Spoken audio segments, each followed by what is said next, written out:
Hi everyone. For those of you who don't know me, my name is Debbie de Fiddes and I'd like to introduce you to our exciting new segment where we will explore a variety of topics, including interviewing change makers that influence and improve aged care, retirement and disability environments for all. I'd also like to hear from you. Let me know what you'd like to know more about and I'll do my very best to bring you the latest cutting edge information. So our theme this month is engagement, and I'd like to talk about how do you design environments that stimulate engagement. Now this can be achieved in so many different ways, but from an architectural and interior design point of view, it's not just about building or decorating spaces that look nice, but they need to be spaces that people actually use. In my opinion, a room without a purpose really is just an empty room. So my three main tips for creating engaging spaces are: firstly, purpose. Don't just design nice looking rooms. Aesthetics aside, the spaces or rooms need to be usable or clearly indicate a purpose. I think we've all been into facilities where the lounge and sitting rooms look really quite beautiful. They're decorated gorgeously, but they're just another place to sit. And sitting is what residents do a lot of. What could they be doing in that room? Can they be listening to music with no TV in sight? Is there a lovely table in the corner of the room where they can be looking out at a beautiful vista or enjoying the sunshine coming in, or, working on a jigsaw? Can they participate in household tasks, boil the kettle, make a cup of tea? How can the rooms be set up to attract a resident to want to use that space? Secondly is team. You can't do it alone. Who are the team behind the decision making, and does it include the people who will be living there? Also, if you want the community to come, what do they want? What are their expectations? What will make them visit? For example, are there spaces that families can come and enjoy all together? Engaging with the people who are living or visiting is really an important part of the design process. And finally, life elements. Try to design with yourself in mind. What do I mean by that? Well, how do you normally feel in your days? What does your day look like? For most of us, our days are filled with purpose, and the need to have a life with purpose doesn't end just because we move into an aged care facility.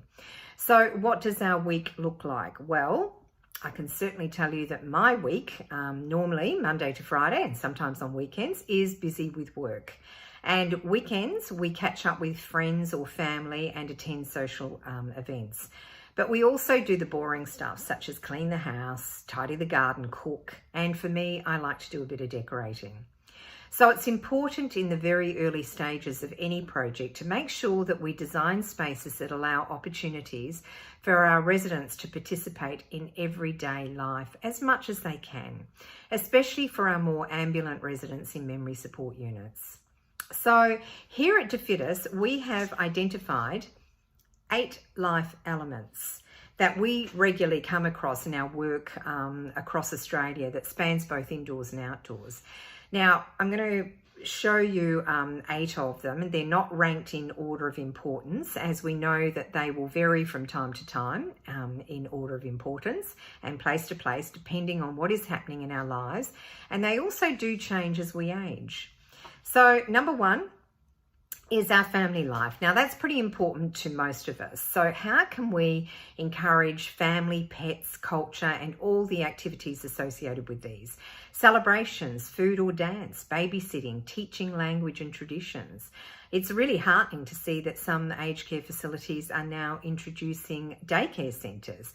And I think we've all seen that wonderful program on the ABC where it's the kindergarten with the elderly, which is a fabulous show, and definitely you can see how that has had amazing positive impact on the elderly and also the children. Number 2 is our domestic life. Cooking, which I adore to do. Cleaning, which I don't adore to do. Doing the laundry, gardening. They're all typically things that we associate with our domestic life. Now, you might not be able to, for instance, be able to cook anymore, but it could be reading a recipe, or it could be just talking about recipes that you used to cook. What was your favourite food? And being involved in the whole cooking process. Number 3 is our artistic life. So examples of that include things like painting, crafts, hobbies, sculpturing, playing musical instruments. And of course, once again, if you can't do those things anymore, maybe you used to play the piano. So it would be wonderful to sit in a room and listen to some beautiful piano. Number 4 is our cognitive life. Examples of this are reading, jigsaws, crosswords, games, or problem-solving tasks such as interactive technology. And the wonderful thing is that there are so many more interactive technology programs and things available now that can be introduced into aged care. Number 5 is our personal life. And that can be spiritual or religious engagement, but it can be things like pampering, having a facial, where you receive touch, having your hair done, meditation or activities which nurture the spirit and the soul. Our physical life, sport, exercise, outdoor games, physio, tai chi, they're all physical activities we include in this life element because generally speaking, since we were children, we were involved in some type of physical life. So it may be that obviously you can't do sports anymore, but incorporating things like a basketball ring in a family area means that somebody who played basketball can be talking to kids about basketball or watching and just enjoying it. Number 7 is social life. Now here we refer to social outings with people, group gatherings and bus trips. Now a lot of aged care facilities do that really well now anyway.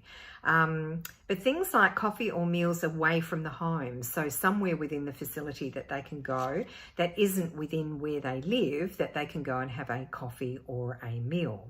Even something like a men's indoor cave, which could include a space for watching sport, playing darts and having a beer. Men like to congregate. They love to watch the AFL or the cricket. So, where within your facility do you have something that could allow for men to be able to congregate? And lastly, number 8 is work. We spend so many years of our life working, and even retirement now, for a lot of people, there is no such thing as retirement. They still want to continue on and work. And I know that certainly will be the case for me.